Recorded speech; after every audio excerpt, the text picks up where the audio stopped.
Another exclusive live session with the Hype Magazine. You need to stop what you're doing. Pay attention. World famous Hype Magazine. Going down right now. Hey, yo, what's up? This is Ice-T representing for Hype Magazine. Stop playing. Hey, what's good, everybody? Welcome to another live session with the Hype Magazine. I'm your editor-in-chief, Jerry Doby, and today, as a journalist, I get to pick off one of my bucket list items. I have a special guest today who's been a driving force in the entertainment industry for over 2 decades. His early days at AllHipHop.com to creating the iconic Next 48 Hours series. He's been a visionary behind some of the biggest moments in hip-hop. Look, as a media personality, filmmaker, television producer, he's worked with legends like Nas, Rick Ross, T.I., and produced some game-changing content for networks like Revolt TV, VH1's Love and Hip Hop. I think he had some court TV, some divorce court stuff in there, y'all messy people. You know what I mean?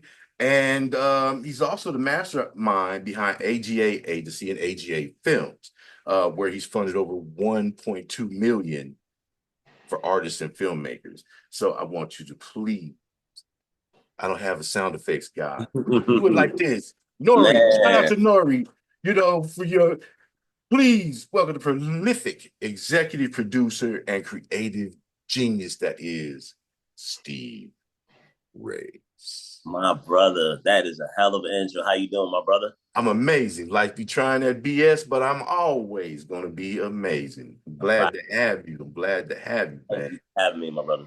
Man. All right, Steve. So, I'm going to call you, I'm going to call you Dr. Raze. You can do that. I like that. I'm going to call you Dr. Raze because he's been surgical throughout his career in putting it down.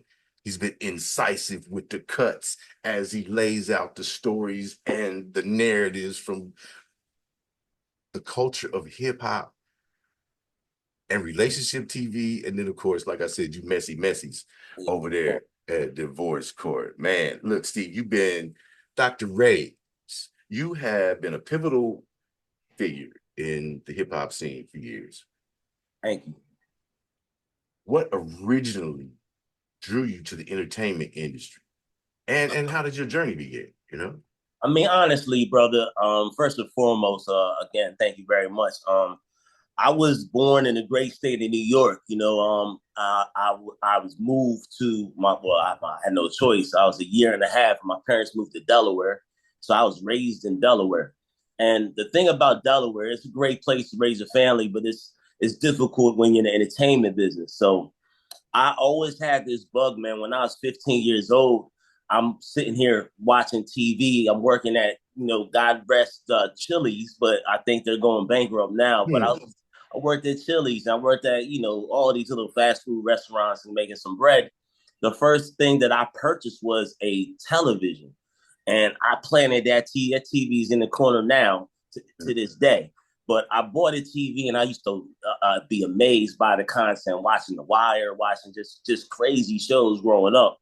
And now I always look at that stuff and be like, how can I, like that movie's kind of whack. Like I could do better, as a kid. I'm just like, man, this thing is not what I really thought it was cracked up to be. These movies are this or that. And I was an early movie critic. And then obviously at the age I'm at, I'm almost aligned with the birth of hip hop. So as I grew up, shout out to the local radio stations in Philly. That's the market that we got. So Power 99 and whatnot, we were getting like this amazing sound called hip hop, and it was just coming more and more every day. And come on, you're a kid listening to hip hop in the 80s, it's just something that you start to you gravitate to, you get amazed with. So my process has been a merging of this whole, I love this television space, but the hip hop started just calling. And, let's just fast forward, now I'm going to college, I'm in college. I'm doing as much as possible. I'm at the University of Delaware, so I'm out. Shout out to all the people I was working with, but I would be on, let's just say, the leadership departments, like the board that brought Black concerts to the University of Delaware. I would be a part of the Black newspaper. I was the business manager of Pomosia, which was the Black newspaper. I was a DJ. You know what I'm saying? I was playing on Fridays as a DJ at the radio station. So it was an amazing time, man. It was just interviewing people, playing the music, just getting involved in this. And then I went to school with Chuck Creekman. So okay. We had just talked about just various things, and what we're gonna do after school, how we're gonna take this to another level. And shout out to Grouchy. We all went to the same high school, in Delaware. And ultimately the internet started to pop off. We were just starting to send emails in college and whatnot, and seeing these websites pop up.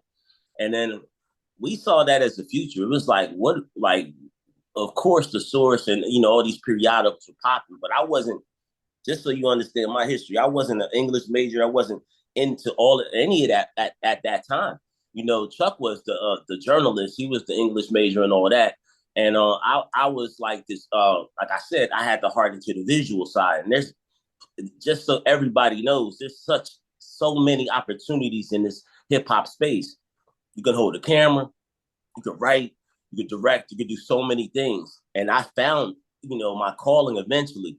But as we were going through this, we started a website called tantrum-mag.com.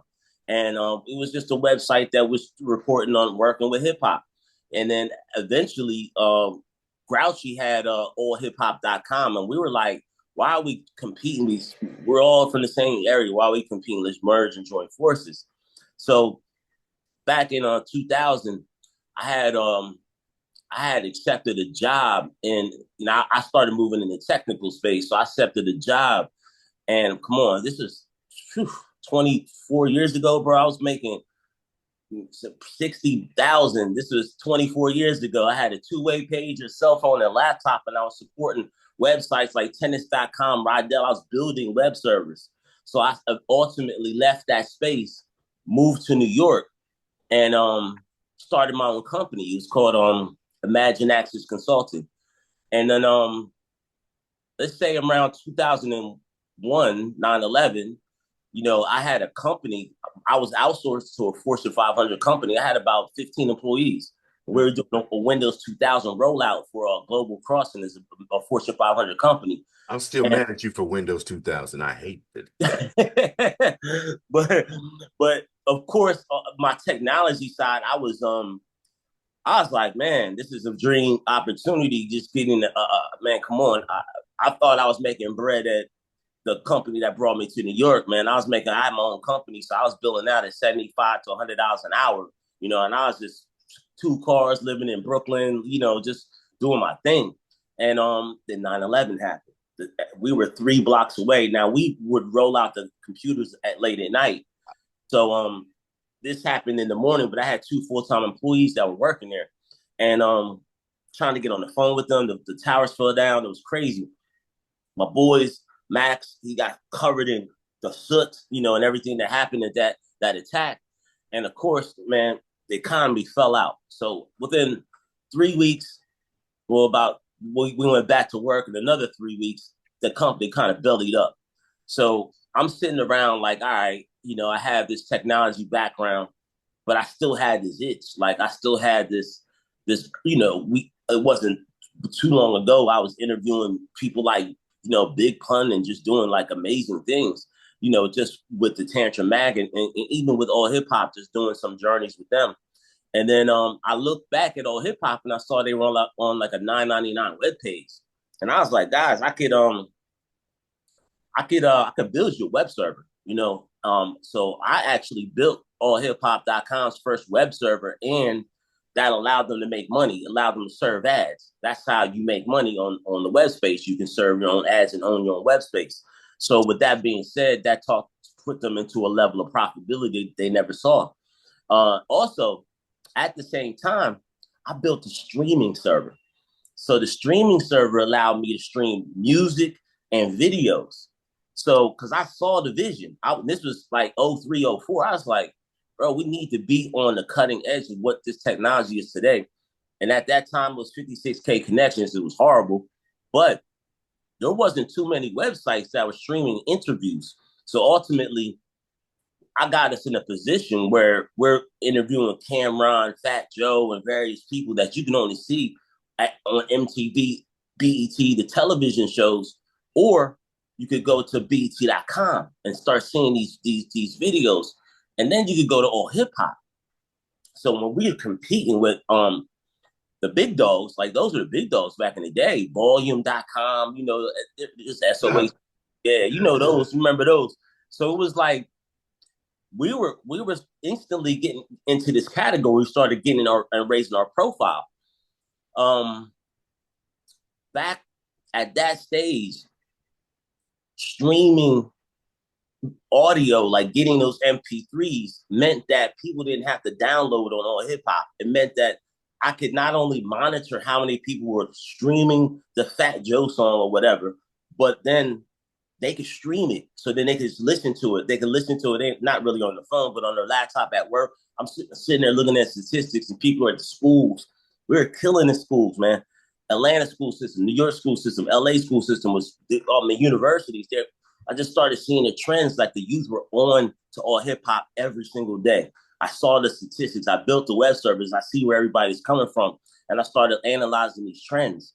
And when I saw that some of the biggest sections on AllHipHop at that time was the rumors, the news, and of course, the multimedia, the music. Whenever there's a hot new song out, and these guys that were, kids and up and coming people that were on the internet, they weren't running to, they were, of course, buying CDs and whatnot, but of course, they weren't buying the CD. They were just going to these blogs.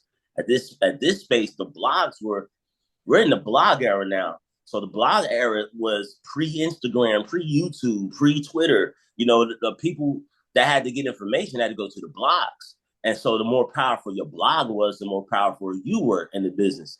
So as this company grew, AllHipHop started gaining traction. We started bringing in new people, and I moved from whatever, I had many hats, but I eventually ended up as being executive vice president of multimedia. So that being said, we had to always go and get the hottest music. Like whenever there was an exclusive, I was on it. Not only did I have to get it from wherever I had to get it from, back in them days, you just go to these websites and find MP3s. And I upload it on a streaming server and get it popping. But then we had to build relationships. So I had to thanks goodness for AllHipHop. I met a lot of people in the game because of that company. And building these relationships, the artist, of course, loves the fact that you could be on the homepage of AllHipHop.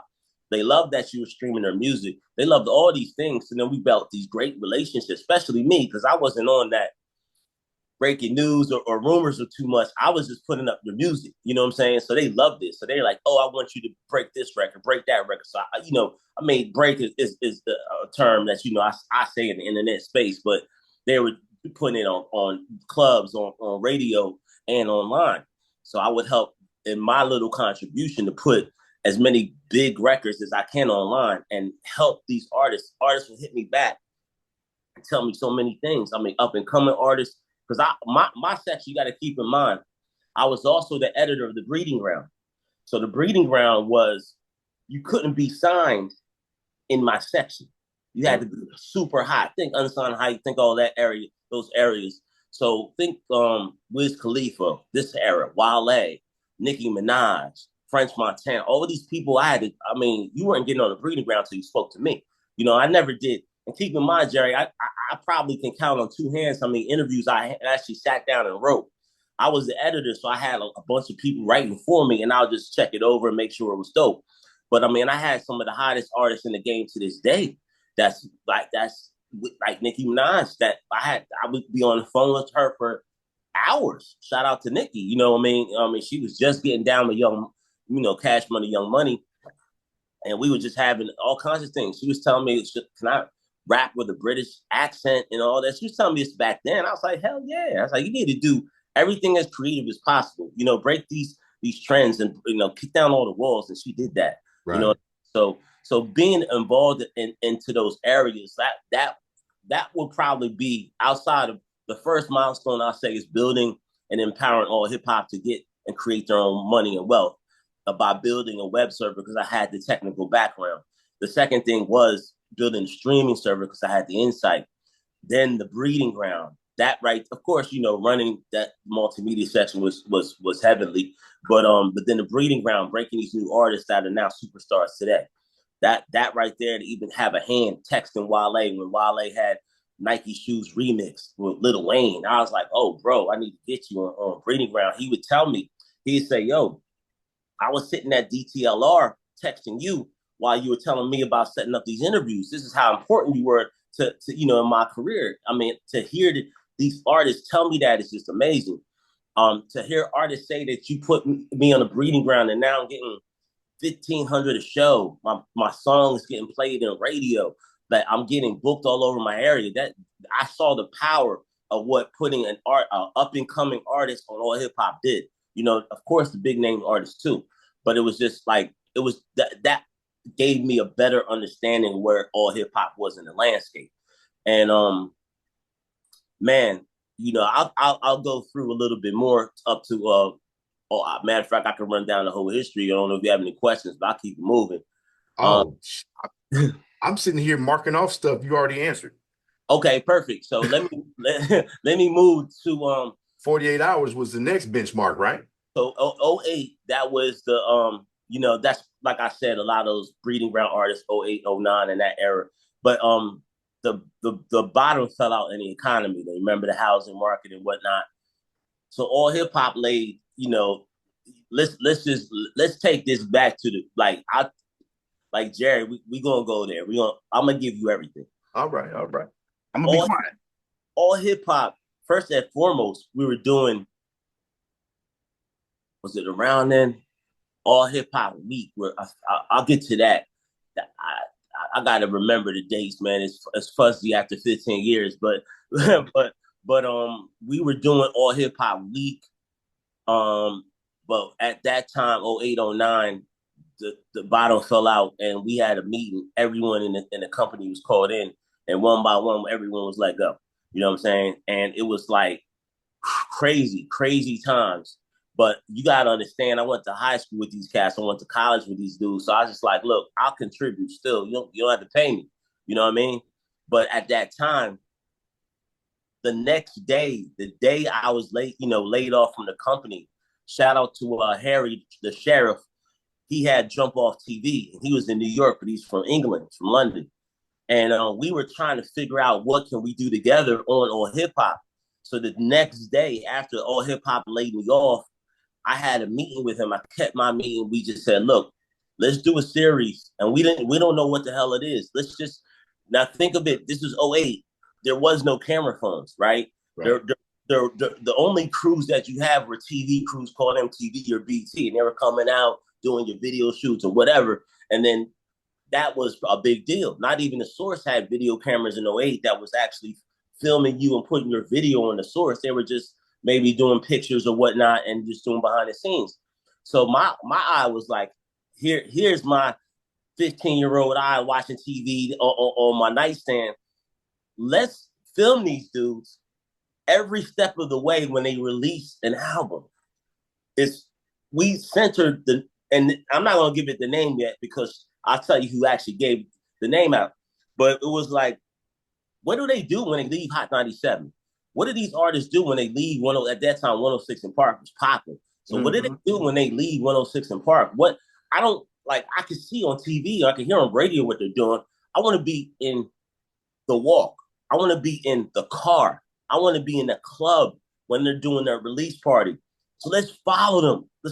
At that time, it was 16 hours a day for 3 days. So we called it, you said it already, the next 48 hours. But we were in the first one, and we were just look, I'll go to Def Jam. We had a great relationship with Def Jam. Jadakiss was putting out his album. So I told Def Jam, look, we'll do this. We'll follow him around, but this is what I need. I need to follow him everywhere. I want to be in the car. I want to be there. They're like, nah, not really, but you can follow him around. We'll give you access. And I started becoming this producer. Now I'm actually like, all right, I got to get permission to have my cameras at Hot 97. Okay, who do I got to talk to? All right, I got my names. I put my list together. I had my own list separate from Jadakiss's list. You know what I'm saying? So now I'm actually producing web content. So now, and I've never, shout out to Harry. We always had a crew, so I never held the. At that time, keep in mind when we started the multimedia and we were doing interviews. Yes, at the early stages of Fat Joe Camera, I'm holding the camera. I'm doing that work. I'm editing the videos. But as we get to this series that me and Harry created called Next 48 Hours, he would do the video. He was an excellent videographer, and we would hire an editor. And our concept was, you guys still keep in mind, short form content was always valuable online. We wanted to do something historically different. So we were like, each day is going to be a 10-minute episode, right? So you're going to watch this for 10 minutes. And we're going to make it so captivating that you can't turn away. So our first one was Jadakiss. We're filming them and we're like, damn, what are we going to call it? Because at that time, we still didn't have a name. Then Jadakiss, we're in the elevator. And this is one of our famous scenes because it's like we're in the elevator, Harry's filming, and we're just waiting. We're just at Def Jam. Then, Def Jam had a couple floors. So we're in the top of upper floor and then stops at the next floor down. It was still Def Jam. And as soon as the elevator opens up, it's Usher. So Usher sees the cameras. We're asking Jadakiss questions, and Usher's like, yeah, I'll wait for the next one. And JD's like, yo, I remember a story. Let me tell you something about Usher. I was walking down LES in New York, and I seen him. He was walking, and he was chilling, and he was walking down with no security. You know what I mean? With that Jadakiss accent, and he was just like so surprised that Usher just walked down New York with no security when he was just bossed up. You know what I'm saying? They were all bosses, but he just saw him chilling. And then I was like, well, those are the stories you want to hear. So then I was like, yo, Jadakiss, say you're watching the next 48 hours. And he just said it, and I was like, oh, that's it. And then we took that clip, and what we did was, even though we had 10 minutes, we did 2 to 3 1-minute, 30-second clips that we released first. So that Usher clip went first. We put it out, and it did 200,000 views, bro. It was amazing. At 08, 09, it did so many numbers that we were like, oh, we're on to something. But you got to keep in mind, instead of just releasing this video, day one took us a week to edit. We had to do this properly. Day 2 was the next week. So day 3 was the next week. So it took about 3 weeks to get, at this time, we did 3 days, 3 weeks. It took a long time to get the content out. But we were so serious, and labels were stressing us. So that's when we would release, each week we release a mini, like another 1 minute here, another 1 minute there, and it would tease us the episode. Then the Jadakiss did 100,000, 200,000 views. It was like, wait, people are watching these full 10 minutes. Then they're watching part 2, they're watching part 3. Then eventually we did like 4 or 5 of them. I'm like, yo, Def Jam, you gotta pay us for this stuff because this is coming out of our pocket. You know what I mean? So shout out to Rick Ross. Shout out to Allura Mason. That was the first one we actually got paid on. Def Jam actually paid. And then at that time, keep in mind what I said earlier, I was laid off. I wasn't working at AllHipHop. So my income streams were very sporadic, and they started the labels. I put the information, they were paying me. I put all my information in. I created a distribution channel of producing content and putting it out on AllHipHop. So AllHipHop got the views because of the YouTube. They own the YouTube page, but I took the checks from the labels. So then I would take the checks and I'll distribute it. I pay an editor to do all this and do all that. And next thing you know, you got to keep in mind in 09, at this time, we got to think Jadakiss, Fabulous, Ghostface Killer, Redman and Method Man. These are the ones that kind of did our thing. And then we did Raekwon. So Raekwon, Only Built for Cuban Links 2 came out. So this was 2008, 2009. And Ray was amazing. I think that was one of the best ones I did. And it caught so much attention that MTV was like, yo, we want to do something with you. You know what I'm saying? So now, keep in mind, like I said, we're producing web content that are getting hundreds of thousands of views every time. We get 300,000-400,000 views each time we put something out. And that was hard back then. You know what I mean? It's a little easier now because everyone's online. Right. Back then, your time was divvied up to MTV, to other places, and people just didn't even have a computer at some place. You know, the digital divide back then and all of that, you know, people just had to go to school. That's what I noticed. A lot of kids were watching our content at school, you know, so they didn't have computers at home. So now we're actually building this content. And you got to keep in mind, like I did say, at that time, the money came in, but the money came in and I was laid off from AllHipHop. I didn't have no bread, bro. So there was about 2 months during this stretch, because I think the way that it worked, after 99 weeks, I guess unemployment went away. And then I was talking with AllHipHop to then get my job back and get my pay back. But they were like, oh, we're going to wait till unemployment starts. That was 99 weeks. What is that? That's like damn near 2 years, right? You know what I mean? So yeah. think of it like this. For 2 years, I wasn't getting the money that I was getting.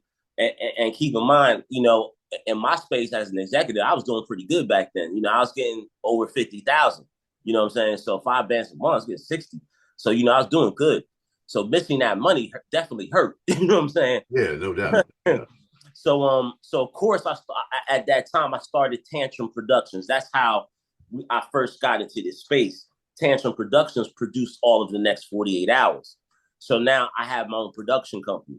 So but at that time, think of it like this: Nas puts out a epic album called Distant Relatives with Damian Marley. So you got the biggest top 5, top 10 artists in hip hop, the biggest top 5, top 10 artists in Caribbean and reggae. They do an amazing album called Distant Relatives, which is so amazing. And I'm out following them from New York to LA. These guys are loving us. You know, I say one thing, shout out to Nas. We were at that time, we were in Blockbuster, you know, so mind you, we're running around there doing tours. We're running into MySpace. We're in the MySpace events. You got to think of it back then. Hot 97, you know, Nas gets up. He does one of these when he ends the interview. I'm like, turn the camera on. He jam our camera in his face. You know, these artists weren't used to what I was doing, bro. I was putting a camera in your face right after you got off the MTV camera. You're in my camera now. So I'm like, yo, Nas, are you tired of rap? And Nas is like, because I saw him do one of these. As soon as that MTV, you know, we had a long run. We're 2 days in with these dudes, and we're running all night. So he said, yeah, I'm tired of hip hop. And I was like, really? And he's like, yeah, but you know, just like anyone else, I put on my pants one leg at a time and I get back to it. So I thought I had him. So in the headlines, it's like the next day, Nas is tired of hip hop. You know what I'm saying? Wow.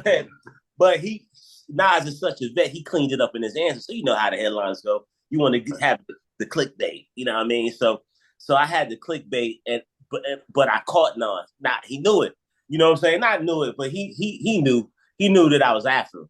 Right. So we're in LA the next day. We go to Blockbuster, and I'm just like, turn the camera on. We follow this dude in Blockbuster. And I was like, Nas, what's your favorite movie? He just looks at me and just walks away, bro. I'm just like, oh, shit, he just sunned me. You know what I mean? But it was like, I'm bringing up this particular story because it was at the end of it, we're at the MySpace event in LA, and Nas is just lit. Damian Marley's in our camera lit, and he's just like, yo, we're going to England next week, and I wish you guys could join us. And I'm like, yo, Eric Petty, who's at Republic. I was like, yo, Nas wants to take us to London. I was like, what's up with the budget? You know what I'm saying? Because at this time, we were getting paid for this. This is about 2009, 2010. We're getting checks for this now. So they was like, nah, we ain't taking y'all out there. I was like, all right. But the underlying story of all this, Jerry, because we were laid off, AllHipHop employees, and I wasn't going to get even an inkling of a check from them until 99 weeks. Yeah, at that time, bro, I was actually homeless, man. I went through a stage where the money, the places that I was living in, the lifestyle I had wasn't compared to what I was doing. and the monies that were coming in from the labels, you had to keep in mind I had a production company now. It wasn't just something I was putting in my pocket. The editor got to get paid. We got to get paid. We had travel. You know what I'm saying? Like we get paid last. So it was like, man, when the money came in, it wasn't enough to sustain not only my lifestyle, just where I had to go and just where I had to be. I had to couch surf for like 2 months, until I basically still laid off, but I got it together. You know what I'm saying? Right, and right. Eventually I moved at that time, 2010, I moved to Atlanta. So I went from New York to Atlanta. I spent about 1.5 years, 2 years in Atlanta, which at 2010 to 2012 was lit. 2 Chainz was coming out. I mean, Future was coming out at that time. It was Atlanta was popping. You know what I mean? So it was great to have someone like me out there, because now I'm interviewing 2 Chainz. You know what I'm saying, in Atlanta, and I'm gonna diverge for a second from the next 48 hours because I have to get back to it. But keep in mind, when I'm interviewing 2 Chainz' first album in Atlanta, and I'm in his hood, I'm like, and it's all hip hop. Like, keep in mind, at 08, 09, we won BET Hip Hop Awards Best Hip Hop Website, right? So that honor is like a Grammy to us. You know what I'm saying? Like, who doesn't look at BET Awards and want to be on that red carpet and want to be on stage? So Chuck and Greg was on that stage. They took the trophy home. I was on the red carpet. You know what I mean? Getting interviewed by bloggers that have to interview us. Our competition had to interview us because we're walking down taking this coveted, opportunities, this role. And I was one of the architects. I held my lane down. There was no next 48 hours if it wasn't for me doing what I did. So right. There was no music streaming server if it wasn't for me building it. So my little contribution, I ran my whole department. So I had about 20 people working for me at that time. So keep in mind, in Atlanta now, I'm interviewing Kendrick Lamar. I'm interviewing 2 Chainz. Everyone that has to come through hip hop has to also go to Atlanta, as well as New York, as well as LA. So 2 Chainz' first album, I'm like, yo, there's 40 people in the back. And I'm just like, yo, this is an all hip hop interview. So I'm making this announcement. I'm kind of arrogant, Jerry. So I'm like, no cameras, nobody interview. Only my camera's doing this. So I'm just like, I can't have no one shoot this interview. It has to go online. Oh, I'm getting too hyped. My bad. Hey, it's a live session. We falling out of chairs over here. So I'm doing yo, and you gotta keep in mind, again, the way that I work, I'm not a writer. So my interviews were always in a video format. So I never transcribed them or anything. I would break them up into 2-3 parts, do a little snippet here, and then I run the best parts. Right. So there's other ways to do journalism than writing. We all know that. And for me in that blog space, I can't say there was too many people earlier than me doing it. You know what I mean? Saying that I could do interviews and not write anything except an intro. I wasn't doing Q&As. I mean, I was doing Q&As, but I didn't write it down. I had to transcribe, bro. Your journalism, you had to transcribe back in the day. Come on, man. That's just, you already know that took probably half a day for a 2-hour interview. For a 30-minute interview, dictation machine, bro, on a cassette tape, a voice recorder tape, or a digital recorder tape with a foot pedal that you had to, it could take a couple of hours to rewind, get back, and don't let them be from a different area. And you're like, what did he say? Exactly. Yeah. Did I say that or write that down? Is that a slang? What did he say? Nah. Like I said, I could probably say I did like 10 interviews, man, that I actually written. I interviewed and I did it on a video format. So y'all figure it out on the video. You know what I mean? That was me. But so I'm doing the interview with 2 Chainz. And I'm in my space, man. You know what I mean? I do the research. I do my thing. 2 Chainz, Titty Boy, he's doing this thing, came out. Then he's now 2 Chainz. So I'm doing all of that. And bro, the only reason I say this because this is one of the best interviews, and I didn't know it at that time. I sat there, I'll do my 40-minute interview. Then I turn around, Jerry, and it's about 20, 30 people with their phones and their cameras, and I'm like, damn it, I'm like, damn, they got my interview. And then I say when the album released, in the special section, they shouted me out. You know what I mean? I get a Steve Raze in a special thing. So I'm just like, oh my God, a rapper just gave me acknowledgement for one interview that I did. Wow. So I was just like, this right here started making me believe, you know what I mean? Started making me understand. Let's go back to the next 48 hours now. Blowing Money Fast, Rick Ross, right? So now this is the #1 song in the country, right? This him and Styles P. We're at 106 in Park. Sylvester Stallone, Terry Crews, there's all kinds of celebrities out here. And he's just Terry Crews. Terry Crews was there. Battle Dome. He was T Money from Battle Dome. Yes, he was. He was. Yeah, so we're backstage doing all of that, and he's like, "You need to come to Miami. Make sure you're in Miami." I said, "Yeah." He's like, "Nah." He's like, "Yo, be at King of Diamonds early. I'm gonna come, and I'm gonna come in a helicopter, bro." So Ross is telling me he's prepping me. So I said, "Oh, I'll be there. Don't worry about it." So of course we're there mad early. But I guess the word got out, right? So he comes down. It's a helicopter. We're filming. It's about 30 strippers that come and rush him and all that, right? I'm locking the scene down, bro. I'm like a whole fire marshal. I'm like, nobody do that, you know? And next thing you know, there's cameras behind me. I didn't really notice.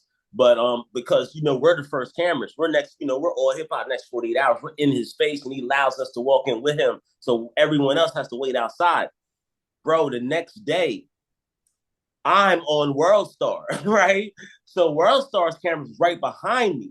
So everyone was like, yo, you were at the Rick Ross, blah, blah, blah. And I'm like, shit, because we're running the clip too. So of course we're running the clip where he comes down the elevator, the helicopter. But we got to get it to an editor. We got to, you know, make it look tight. We got to put the music. You know, we just can't throw the fucking clip out and just let it rock out. World Star just take the whole raw clip and run it. You know what I mean? I'm producing content. RIPQ. Yeah, RPQ. Shoot, yeah, you know, we ran into him, and he literally came to us and said he modeled his site over AllHipHop, bro. It was just amazing how many people we've affected. And I hear him say that to us. It was a blessing. But I'm on World Star now. So everyone's hitting me up. I'm like, oh, man. So I'm pissed because I'm like, oh, they scooped us. They did this and that. Guess what, my brother? That Rick Ross piece, that did 3 million views, my man. Yay. So that next 48 hours did 3 million views. So that was our best one. And I'm just like, wait, we cracked the code. We did it. Now, because you got to keep in mind, we're doing 10 minutes a day. So people were watching that for 10 minutes. They'll tune in next week, another 10 minutes, another 10 minutes. So then eventually we got it down to 2 days or 48 hours because production-wise, it was expensive. But keep in mind, Rick Ross 3 times. Rick Ross loved us. That third time we did it, the first time we got paid. The second time was the album with the BMF. The third time was God Forgives, I Don't. He started it by saying, yo, BET wanted this, MTV wanted this, but I gave my exclusive time to allhiphop.com. Like, he started it by saying that. When the boss says that, it's like, yo, you've made it. You know what I mean? You cracked the code. You've got this next 48 hours was the pivotal moment. I'm sending like everyone in the business, let's do next 40 hours, but you got to pay that price tag now, bro. So now, you know, it wasn't like we're just doing it for free. Now we're getting $5,000-$10,000 a pop for the next 48 hours, which was at that time, Jerry, it started opening my eyes. Like I said, Nas, French Montana, Nelly, Redman, Method Man, you know, The Game in LA, Master P, shout out to Prodigy and Mobb Deep. We did over 20 of them, man. And it was, and got paid for it.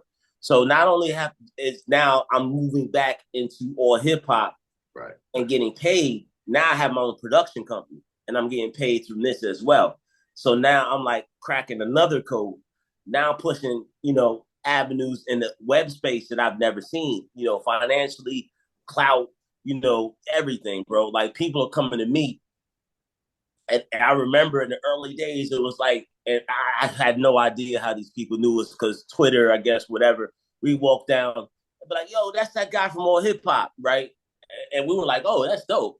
Then it was like, yo, that's Steve Raze. You know what I'm saying? Now they started knowing who I was. And it was like, it was come on, man. You know, back in 2010 and all that, it was just Twitter. My Twitter was popping. There was no Instagram. I wasn't on any of these YouTube videos. You would never see me. You gotta keep in mind, I'm a behind the scenes guy. I would not be in front of the camera hugging, Rick Ross and none of that. I was completely behind the scenes. You'll never see. You see me on the clip is by accident, and you won't hear me interviewing anyone. You will never even hear my voice. I would take up the snippets and make it narration. So we thought of this like a television show. So keep in mind, the reason why we did 30-minute clips was eventually, like I said, MTV reached out to us and we started putting clips of Raekwon on Sucker Free. So now I'm watching MTV and I'm seeing my web content on MTV now. And I'm just like, oh, we got to take this to television, guys. So I was spearheading this movement. So I went everywhere, bro. I hired an agent. I had all kinds of things. I'm thinking next, like as a producer, you learn and you grow. But as a director and as someone that has their own project, you baby your own project. So you feel like your project is the best project and everyone's going to pay me this and that. So I started getting a lot of no's. And I was like, why isn't this working? And it worked great for web, but no one in television picked it up. And I was thinking, if I'm making 10,000 at a show on web, I can make 3, 4, or 5 times that on television. Right. So with that being said, when I got all these no's, it was disheartening. You know what I'm saying? So now camera phones are popping, right?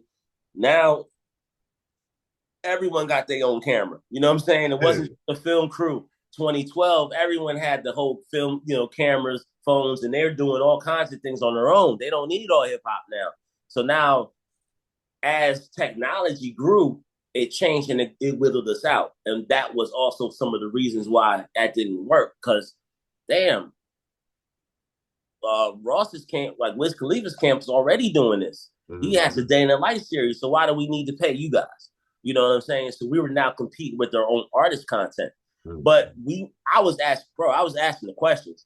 Wasn't no way you wasn't coming on me. And I had 4 questions I had to ask. Like I had to ask the challenge questions that will piss you off. Like Nas had to get, are you tired of hip hop? Because ain't no one in his crew asking him that. I'm coming at it from a journalistic standpoint. Right. So I had to be aggressive. I had to get that question that everyone hated. You know what I mean? Like, yo, I'll give you a couple tales. Wale, we're at Jimmy Fallon, brother. So Wale is like an hour late. We're waiting for Wale, you know what I mean? And it's like, where is he? You know what I mean? So now he comes an hour late to a call time at Jimmy Fallon's, the nationwide TV show. Right. And he's like pissed. He's like pissed. He's like, turn the camera on. You know what I'm saying? And he's using us now to get his feelings out. You know what I'm saying? So now he's just like, yo, you know what? I'm in DC, and we're sold out in DC, but they undership me. You know what I mean? And I tell you the numbers. They have like, I think they made Tower Records, all of that. This is 2010. This is man, it's like his first album. This is his first album. So I think it was 2010. They understood. They put him like 50, 100 CDs in DC area. Of course, he's gonna sell out the first hour. Like he wants to have 50,000 CDs there, not 500 or 50. So he sold out immediately, and he was pissed because he could have did more numbers financially. So he literally said, "Yo, I just ripped my whole hotel room, tore the TV down, just ripped my thing apart because I was so mad that the label did this to me." So we started seeing this as a vehicle for how artists can get their emotion, their feelings out, their stress, whatever. And it was, of course, we ran that clip. Wale, mad at first week's numbers. You know what I mean? So not only was Next 48 Hours getting content for itself, we would take content from that and do different news stories because he would then tell us and give us quotes. So now I'm getting rumors. I'm getting news features. I'm getting video from Next 48 Hours. I'm getting small clips from the Next 48 Hours. So we're getting content in different ways from just one idea, one thought that said, let's follow this artist for 2-3 days. So now we're getting an enormous amount of content that no one in the business was doing at that time. They either didn't have the resources, the know-how, or the intuition to pull this off. So luckily, God blessed us all with the opportunity to come together and make it happen. So, man, we had a great 4 or 5 year run. I got 6 figures from the labels getting that, man. It was an amazing time, man. Yo, man, we just heard the story. Now dig this. You're using modern day tools called Opus Clips to pull a YouTube into 10 or 20 or 30. If you got the pro account, you get 30 pieces, right? From a video clip, an interview, right? And it does all the what do you call that? Captions, the captions. Captions, transcriptions, all that. Transcription, all that for you, right? Now, you got TMZ is out there busting them with the cameras now, getting the clips going video. You know what I mean? You got, so what we got technologically, tools that we're using on the standard today that you innovated and created by accident. You know, wasn't by accident, by necessity. But it was by necessity. But the development, you know, and you're an around the corner thinker. You've already proven that through your film and television, and web, building a web server. I didn't know that's how everybody was getting. I thought excuse me, but I'm gonna say Complex because Complex used to piss me off. I'm like, how is everybody joining Complex and getting all the ads? Complex had its own ad servers. I didn't know it was also owned by Samsung or one of the phone companies, right? One of the mobile phone companies. And there was a time actually when I was a line journalist, they're like, don't bring your cell phone to the event or on the carpet. You have to, and you can't have a point and shoot. You had to have you had to have a lens. Real camera. A real camera, right? So I'm like, all right, I gotta go spend $1,500 on a kit. You know what I mean? And y'all better not bump me. Because that was my last $1,500. You know what I mean? I had one of those cameras too, bro. You had the still shot with the DSLR, the camera, or you had a video camera? You know what? When they started, when EOS came out, and they were shooting the action shots with the tennis players. Yeah, I remember. I said I got to go get the EOS Rebel because it shoots speed. Yeah. And I'm not a photographer. I don't know nothing about settings. It had automatic, and I could go click, click, click, click, click, put it on sport. And catch people coming down the carpets, and I caught moments. Right. Then in LA, the photographer is Arnold, Mr. Arnold. Okay. You see him tall, light-skinned, gray, bro. That's the photographer. Right. Handling clients and watching him. And I'm going, oh, okay. So I went to the Nickelodeon Awards, and I had Philip Tan. He was the martial arts coordinator on Batman and all that, right? So he was my PR client. And that's when we were doing hard copies. I had the beta tapes for the demo sizzle reels and all that, right? Right. So I'm watching Arnold. I'm like, I got Monique sitting across from me with her man at the time. And then I got Philip Tan, and I got Dolph Lundgren is sitting there. And I'm sitting at this table. First time I ever got my picture taken at an event, right? I'm going, all right. And I just started watching him capture moments. He wouldn't say anything, didn't intrude. He would stand in the corner. And if you weren't paying attention and you were picking your nose, he got you. But he also would come and approach, and he would give you that eye contact, and say, is it okay? Yeah. You get your paws on. Right. And then I just started learning. So I'm like, okay. But then I knew I had to go back into the military because that wouldn't make me enough money. For real. And that's at the time when you could charge somebody $500 a month, and it was bread. We're talking about, double odd. Yeah. Way back then. So I'm like, man, this ain't it though. Go back. I'd rather get shot at and make, less money. I'm gonna eat better, and I ain't gotta buy clothes, and I ain't gotta see anybody's face, and I gotta smile, right? So for me, so when you brought that up, I just wanted to say the tools and resources that we use, Opus Clips, and you're doing shorts, which is on YouTube, TikTok. you know what I mean, et cetera, et cetera. You were already doing these things that bean counters elsewhere sat back and said, what was the old school? And I say this because I'm going to just say, remember, and I used to have a street team. So we built the in-store displays at Warehouse and Virgin and Tower Records across the country from LA to Alabama. Mm-hmm.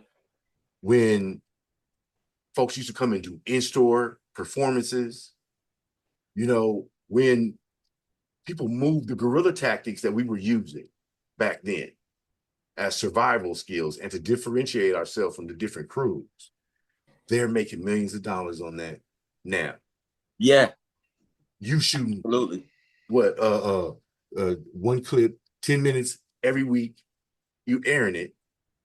So it take you 3 weeks to do 48 hours, 1 week to process, the next week to air, process and air, right? Yeah. You can pull it, man. Now you can do that in 3 hours, bro. Yeah. And have it all in one day. You know what I mean? Yeah. And don't have to be talented. But the thing about it is that the difference is, you know, the captions and all that did make it, but you got to understand with Next 48 Hours, we didn't think of this as just video content. We thought of it as a show. So we had a format, we had a style. So when you go to television and you know, as I progressed, all this has taught me how to have a TV show because of my web content. But because of my web content, I didn't treat it like web content. I treated it like a TV show, even though back in those days, there was Vines and there was like, you know, you could throw 30-second clips up on YouTube anytime you wanted. But what did we do? We had a graphics package. Every time that we walked into a location, we did it to jump cuts of their music that was on beat, right? So then we had to have an ill editor to make it look good. That's why it took so long. We had to transcribe it. We had to go through it. So I would edit these pieces by ear. I wouldn't even have the video. The video would go to the editor. I would just have the audio. So I would literally edit these things by ear, like without seeing the content. Now, obviously, I was shocked. I was there. I interviewed him. So I was like, yo, listen, this point here, he might have said something boring, but I know he almost picked his nose. Like, you know what I'm saying? Yeah, or like, I know that Nas did one of these and he was tired as hell, right? So I was like, we got to get this point right here. So I would emphasize and I put these long edit strips. It'll take me half a day to put these edit strips together. But these edit strips, I would listen to the audio and then give it to the editor and say, this is what we need.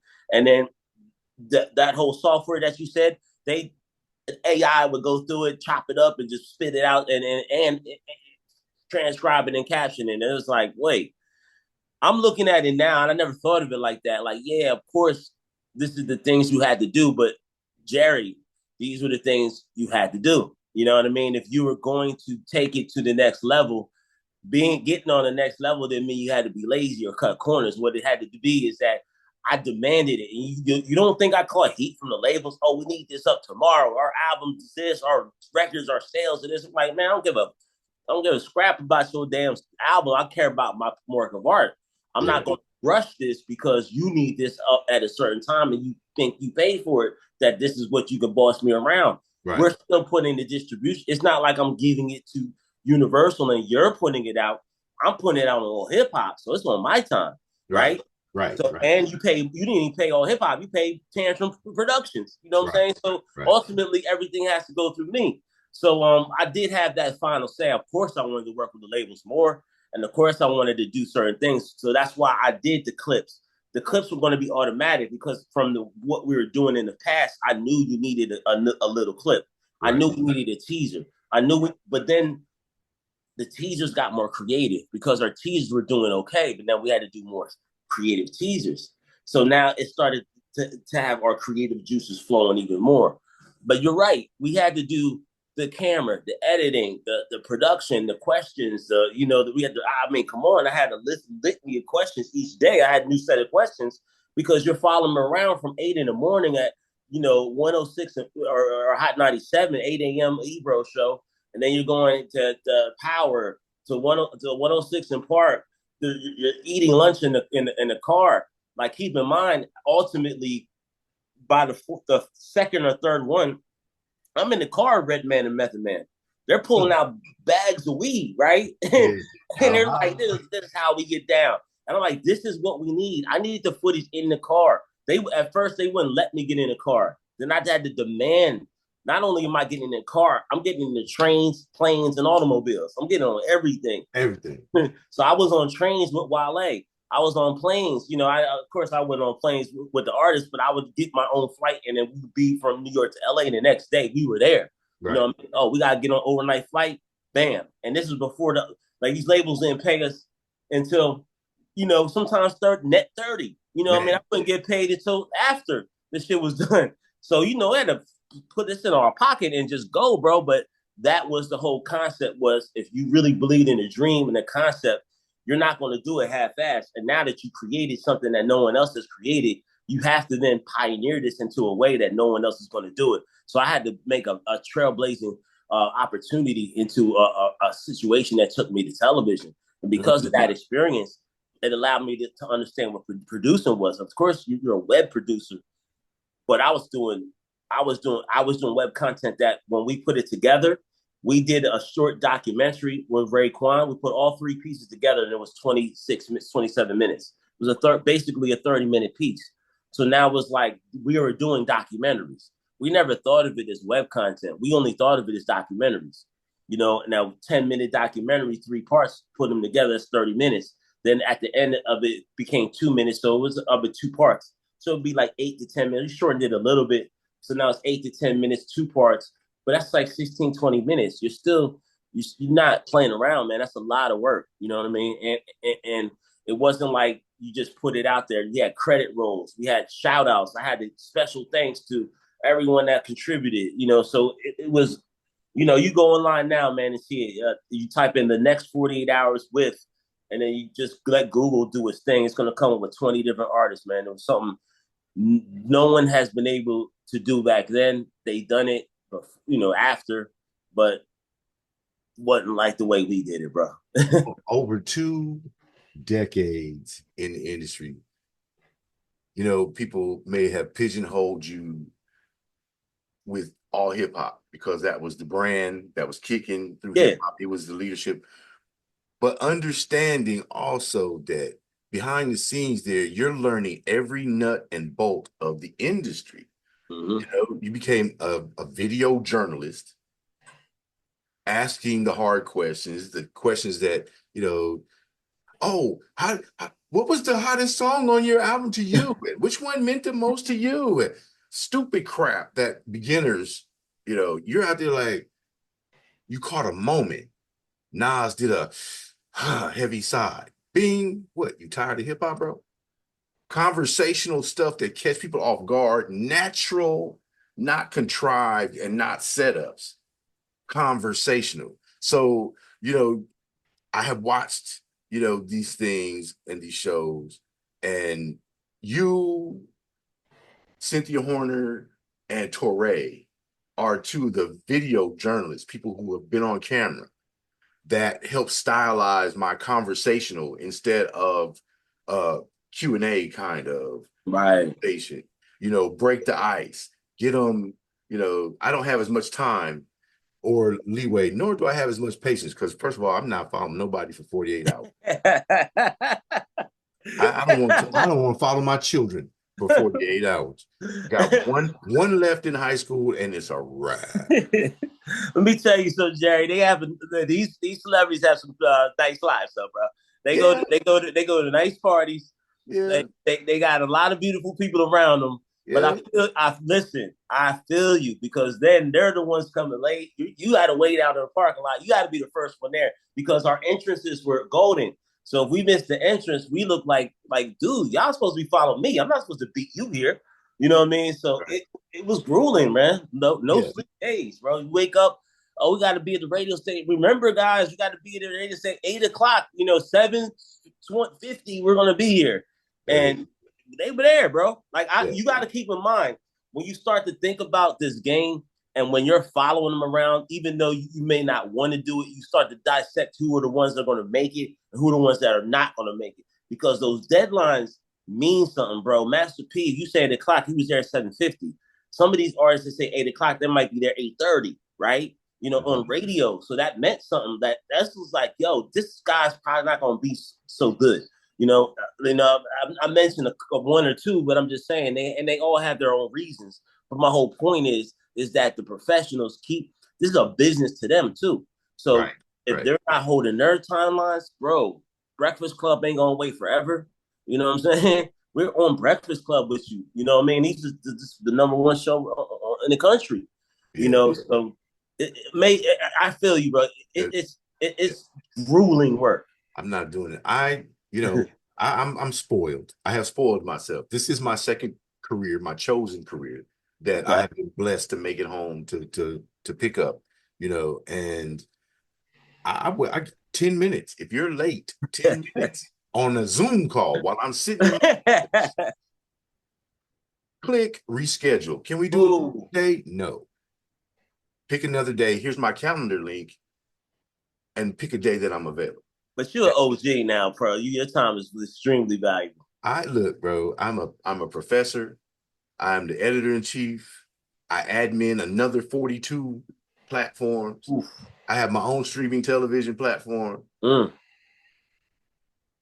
I'm a research scientist in SEO, and I'm a media research scientist. I'm cited in a couple of different other peer-reviewed research papers. I don't have time for the garbage. No doubt. My calendar, can we rearrange? What does my calendar say I can do? No doubt. I'm not doing, if it don't say I can do it, I'm not making a way. For you, if you'd have said, bro, I got da-da-da-da-da-da, can we do this at 10 o'clock East Coast time? My black ass would have been right here in front of this screen to get my bucket list. Because this is, when you put work clothes on your dreams and the opportunities come that you want to put in that bucket, you make it happen. This brother is telling you a story, couch surfing, but still making it happen. Not letting the world get him down, maintaining that mental strength and that intestinal fortitude to move forward despite the circumstances. Life is going to try to bullshit. Right. But you have to have the determination and the courage to move forward and come out triumphant regardless. We cannot quit. We cannot quit. Perfect example right there. I got my own homeless story. I slept in a station wagon. I have walked the streets of LA and cigarette butts because I had a nicotine habit. I was jacked up, but I didn't have to be. I had given up. Yeah. See what I'm saying? So once you say, I really do belong, I had another skill set. The military would always take me back. Right. So I didn't have no reason to be there. Right. Nobody threw me out. I chose and got lazy and gave up on myself, and then, after having great opportunities. But your story is, I didn't give up. My mental faculties were clicking all the time, survival. And I'm not happy with ramen noodles and kosher hot dogs. Feel me? I used to go to the Chinese store and get the rice and gravy, and that would be like my meal for the day, bro, because it was like $2 at the most. Bro. And I mean, those were some rough days. Bro, McDonald's had that dollar menu. Cheeseburgers. Yep. One day, okay, so this morning I could go get me a Egg McMuffin. That's $1, 99 cent Egg McMuffin. Right. And a small cup of water. Right. And get to walking. You know what I mean? And hustle, man, bro. You wake up those days and you say, I have something to give. I have something in my mind, and there are opportunities. Let me make it happen. And so you're a shining example on career trajectory. I remember when we were talking a couple of weeks ago, we were talking about adding the career trajectory. And so that's why I mentioned that you went out there, learned the nuts and bolts. You're learning how to edit. You're learning how to transcribe. You're learning how to enter your closed captions and things like that. And you're designing and formatting a storytelling opportunity in video. Yes. Bro, look at where you are. Man, I appreciate it, man. Come on, man. You're helping people. Even at your worst, you were still helping people feed their families while you were couch surfing. My brother. Integrity, like in the military. NCOs eat after the privates. Yes. The people that you go to send to go first, they eat first. Right. Take care of your people. Doesn't matter if I only get the corner of the student. Corner, you might not have anything. I might not have, I might get to stick my finger in there and get some gravy, you know what I mean? And go find me a sea ration. And you can't complain. You know what I mean? Yeah, my editor, I was getting money. That's what I said at Nas when I was doing that, when I was couch surfing. So at that time, my editor had to get paid, and she wasn't no joke. Mm-hmm. You know, shout out to her. She's a producer now. She works at Dish Nation. She works in various places, but at that time, she was a still editor, and she demanded that she gets this money. And there was no way on something like Nas I was gonna have that. So yeah, you know, at that time, I think that was the only time that I was homeless at the next 48 hours I shot, but it was the one that meant the most to me because at that time, not only is he both of them icons in each genre, but now it's like, bro, I had to go back home and had lived out a suitcase. I'll swear to you, my brother, I slept on a bean bed when I got back. A bean bed, bro. Imagine putting 3-4 hours of sleep on a bean bed and just get up, go on your laptop and go in the corner somewhere in a studio when you bumming it off your man's who was your partner. That was my partner at the time. He, you know, shout out again to Harry. I was couch surfing on his bean bag. You know what I mean? Then when it was over, he was like, yeah, you know, you got to go. I got some company coming over. That's you know, on the phone finding somewhere else to go for the next maybe 3 or 4 days. And then maybe a week, you know what I mean? Then I'm getting fly. And then you got to keep in mind, people are flying me out places. So I'm getting flown out. I'm hustling. But I'm just like, yo, you got to make sure I got the hotel. You got to make sure I got this. Or if not, can I stay here with, you know, I've talked to some friends because I have my next opportunity isn't in for another week. So I just want to see if I can stay with you for a week and then go to a next panel or something. I'm on panels, I'm doing all kind of stuff. But no one knew, bro. Like, I don't think I told anyone this, bro. No one knew. No one knew. I mean, my people around me knew, but I haven't said this in an interview or anything like that, man. This was just the most trying times. But I saw, like you said, like, honestly, man, Jerry, I saw that if I stuck this through, ultimately, when I was that 15-year-old kid watching, you know, doing busting at Chili's and buying my spare money at TV and then critiquing movies, ultimately, I wanted to do a movie. You know what I mean? I ultimately wanted to do a TV show. And the path that I took wasn't going to Hollywood, going to the film school, going to, you know, on the traditional route. It was web. It was journalism. It was all a hip hop website, which took me from a #1 hip hop website to a #1 television show on cable. You know, and we'll talk about that when we talk about it. But believe it or not, Love and Hip Hop was the #1 show on cable. It was beating out WWE Raw at the time when Cardi B and Jocelyn was on there. That's when I was there, bro. Bro, when it was going down, and I have a confession. You know, I wasn't up on Love and Hip Hop, and I'm military minded, so I never really was about the messy mess. Right. But when I saw these stories, and I'm going, these are some beautiful women who are really making it happen, but they ratchet as hell. Ratchet. I felt right at home. I was on some elevated hood stuff. You know what I'm saying? I'm going, okay, these is the homegirls. You know what I mean? They just got a little champagne in their plastic cups, you know, but it was innovative and the stories were funny. But I never did see how it was hip hop, you know, until Scrappy got on there. And you know, I was like, how does this merge? But you made it merge, and talk to us about the innovations that you brought to that. Well, so after, let's move past AllHipHop. There was a time where it plateaued, and I knew that, you know, the writing was on the wall. Mm-hmm.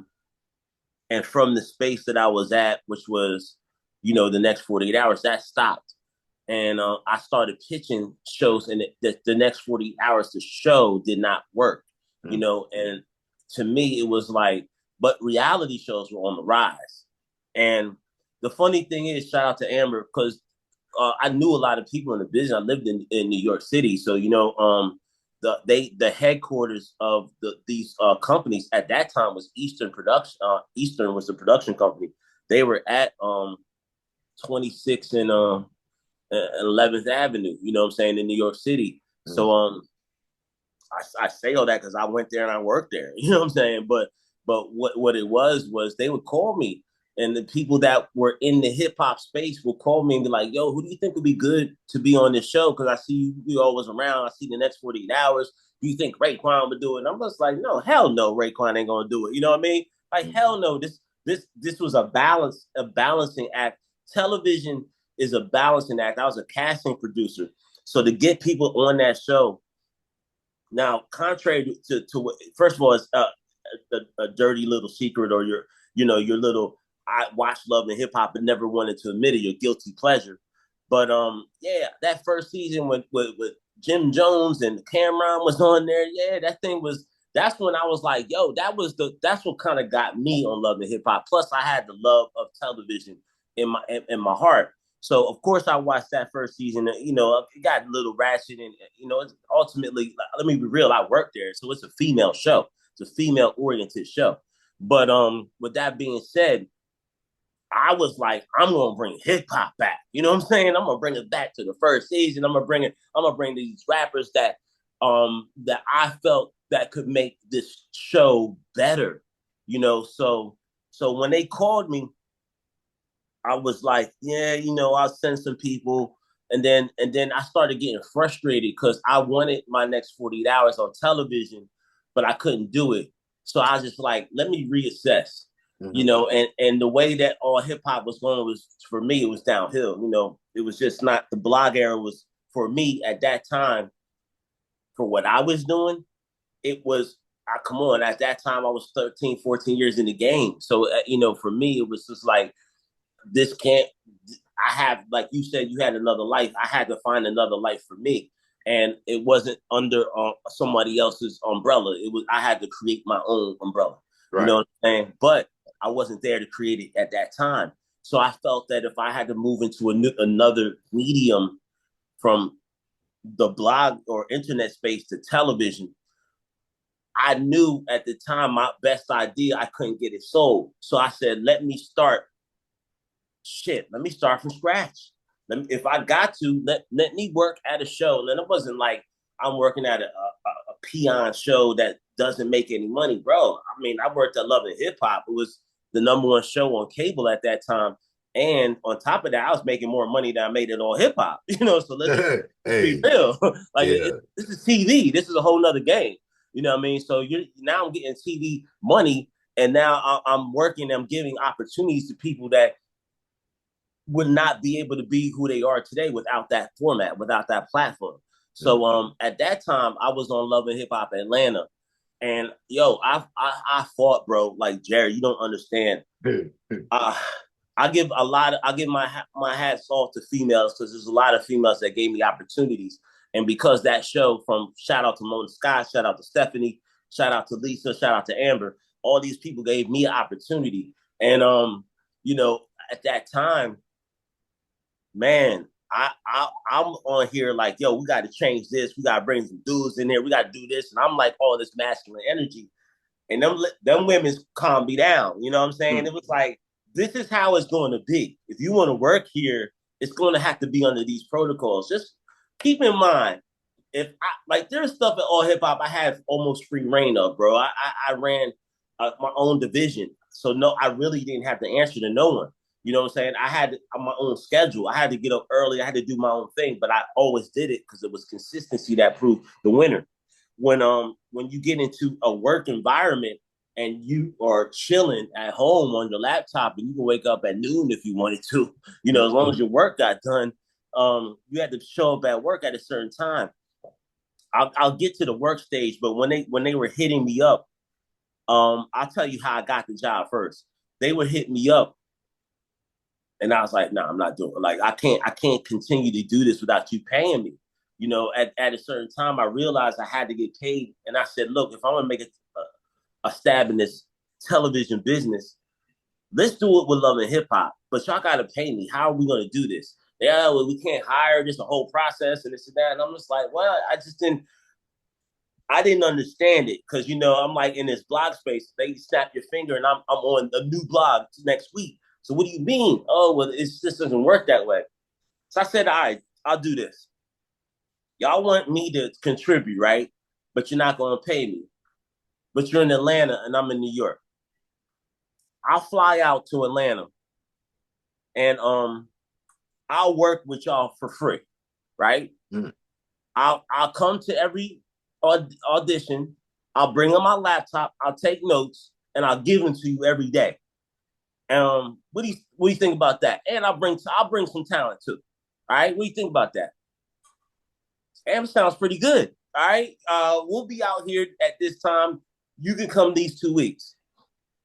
Jumped on a flight, jumped on somebody's couch. You know what I'm saying? I was like, you know what? And at this time, I wasn't at AllHipHop anymore.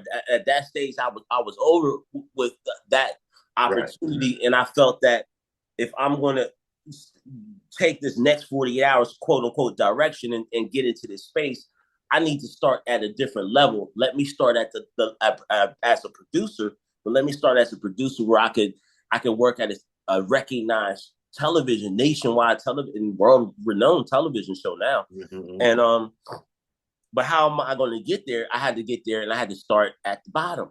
So it wasn't no problem for me to do 2 weeks. I couch surfed before. Let me couch surf again, right?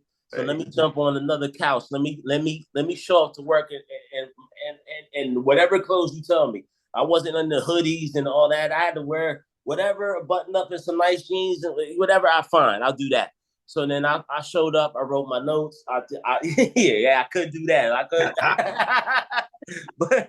but I started learning the game, bro. I started learning not only how reality television works. Let me, you know, man, if we're gonna go into it, I could give you some. I don't know if you want to go into it today or you want to go into another time, but we got to do 3 parts, y'all. Okay. Hey, we've already planned out 3 parts. Okay, so I'll just stop there, but I learned so much in the television game that brought me to the next level. Well, let's group it. Let's end it like this. Let's just fade to this. You went into the television, and in the television realm, you produced for Revolt TV. You got an award-winning documentary. Yes. Went to Revolt. You've got From Pain to Power was the name of that documentary. You have done Divorce Court. You have done VH1, Love and Hip Hop, and you have transitioned from television, always in an upward trajectory, and always in a position where he's assisting, providing tools and resources for others to feed themselves and others to the AGA agency and AGA Films. Yes. They was trying to use him as a free talent coordinator.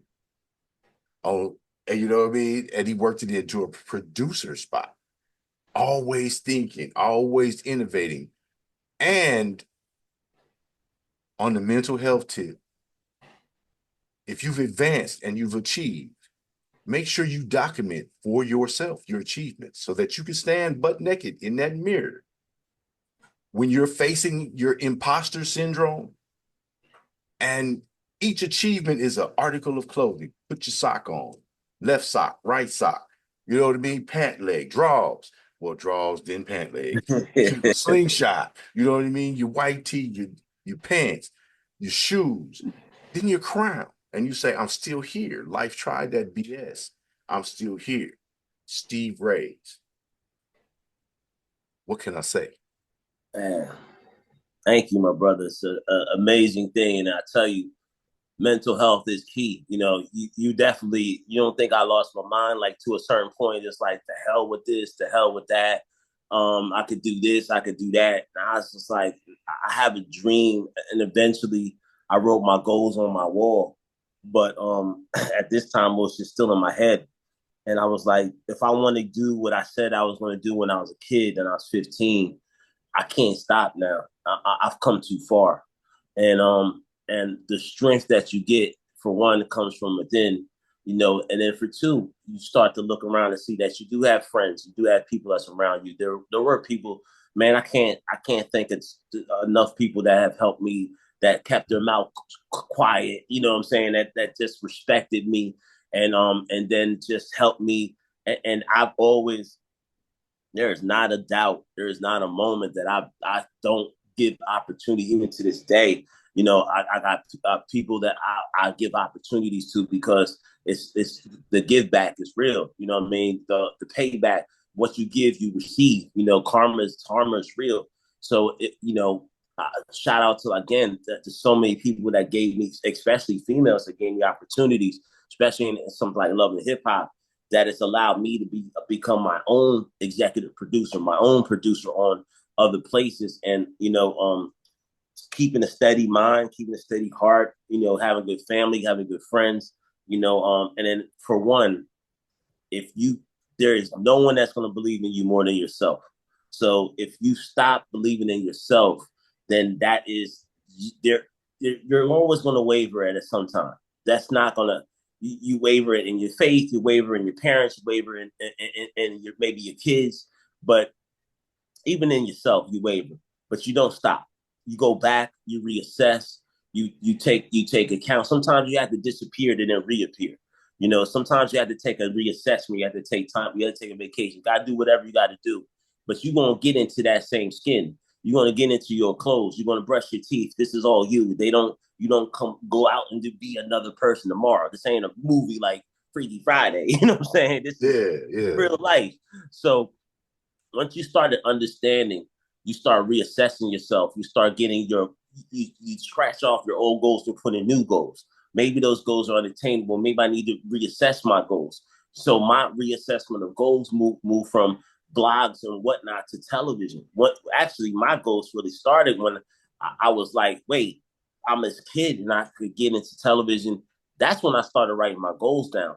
The blog space was something that was fortuitous, and it was something that I won't take anything back. I love and respect it, but that ultimately was a building block to where the true skin that I'm in today is, you know, again, even in the intro, helping people get money to build their own movie. That is so satisfying to me, because I was that guy that didn't have that opportunity. I was that guy that wished I had this X amount of dollars to put into my documentary for Revolt, you know. But now I could give you an opportunity that you don't have to pay one penny out your pocket, but you can finance a $100,000 movie. That I've done that for people. So the give back is real, because ultimately someone's putting hundreds of thousands of dollars into one of my projects. And what that means is that as long as you have your vision, as long as you stay persistent and consistency, people are going to invest in you. They'll see the shining light. Now, of course, it comes with some achievements and it comes with some wins and some losses. But when you have those losses, you go back and double down on the wins and talk about them heavily, because then that's going to allow you to then have other people gravitate to you, and you're going to start to glow. You're going to start to shine. You're going to have an aura about you that people are going to want to say, what does this guy have? I want some of it. And then ultimately, I don't think I'm anything more special than the next person. I know I'm an amazing person.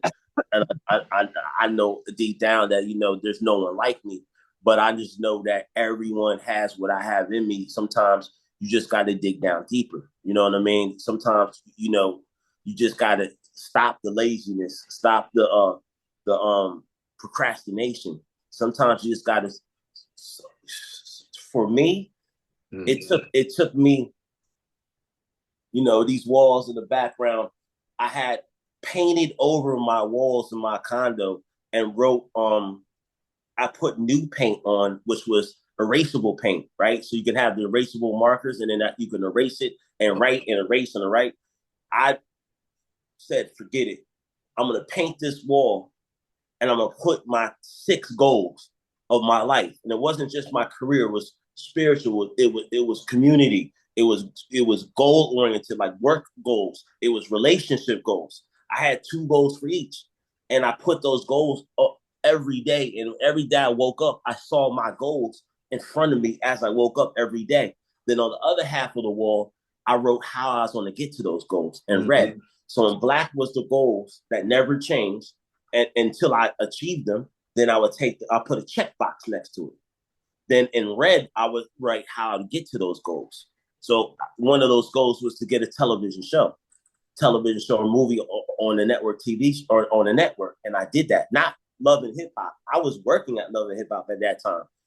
My own show, right? My own television show. Yeah. So to be the executive producer was that goal. And I checked that box off. There's a couple boxes I ain't check off with my relationship, but that's for another interview. You know what I'm saying? Yeah. The next segment, we're gonna come back in October. Okay. This again. And the next segment, we're gonna entitle that From Pain to Power. I love it. To salute the documentary that you did for Revolt. From Pain to Power. You heard the early part of this story. The second segment, is we're going to talk about From Pain to Power, how this man who diverged from the dreams that his parents had for him to go his own path, but still did it with integrity enough that he maintained their support spiritually, emotionally, even if they couldn't pay the rent for him or wouldn't. Made him earn his space, let him hold himself responsible for himself as a man, and supported it. You probably like me, I always knew, it didn't matter what Pop said, what I mean? The boss was going to be like, dinner's, come on. Right. Do what you got to do. So we're gonna come back the next, this was the intro to Steve Raze. This was the welcome. You know what I mean? This is describing a man who put work clothes on his dreams, had the intestinal fortitude to execute. He had fear, but exhibited the courage. It's okay to be afraid that you're going to fail, that you're going to starve, that you may let someone down or let yourself down. But people who are looking to you with an opportunity you brought to them, you can't fail them. Even through your fear, you got to make it happen. That's called courage. So we just introduced you to the man, Steve Raze, and the courage it took to begin this journey. Yes, sir. Appreciate it. Magazine live sessions. Hey, stay tuned. October, we're back. From Pain to Power with Steve Raze, right here on the Hype Magazine. Shout out to the Rap Rats. You know what I mean? Stay out the trap. Love it. Shout out to Steve Raze. Thank you to the Almighty, whatever you may call him. But I really got a bucket list. If I could get James Baldwin, Nicky Giovanni, Steve Raze, all on the same platform, my brother, I'd be happy. That's an amazing list. Well, you got one right now checked off. I'm here, brother. I'm in next month too. I'm ready for it, man. I can't wait. I got another whole tale to tell.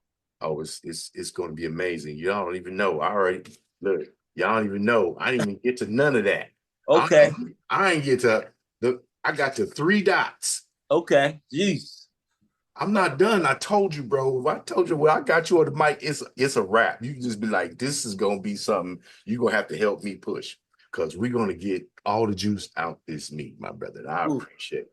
Well, you got good gems out of me, man. Like I said, man, persistence is everything. I appreciate you. Your acknowledgments and your praises is ultimately humbling to me, man. And I will say this, brother, you've been through some amazing things. I draw energy from people around me, so I feel your energy. I'm glad that I got here to be a part of your platform. Praise to you. And, we'll do it again next month, man. I can't wait. Sounds good. All right, everybody, the Hype Magazine live sessions. Dr. Jerry Doby, Dr. Steve Raze. Until next time, we're out.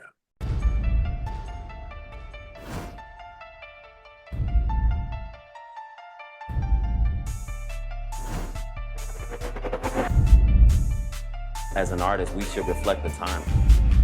Why you so talented? 'Cause I'm black. Why Because I'm black. It's really important that we build characters so that people understand their story matters. 2 Chainz and I both are just really into good food. And when you know you are royalty, you will only aim in life to be royalty. We're doing it right now. I don't give a damn what they say about me. Yes, I called your ass out. I know I shouldn't be saying this kind of. Shout out to Hype Magazine Network. Shout out to the Hype Magazine Network.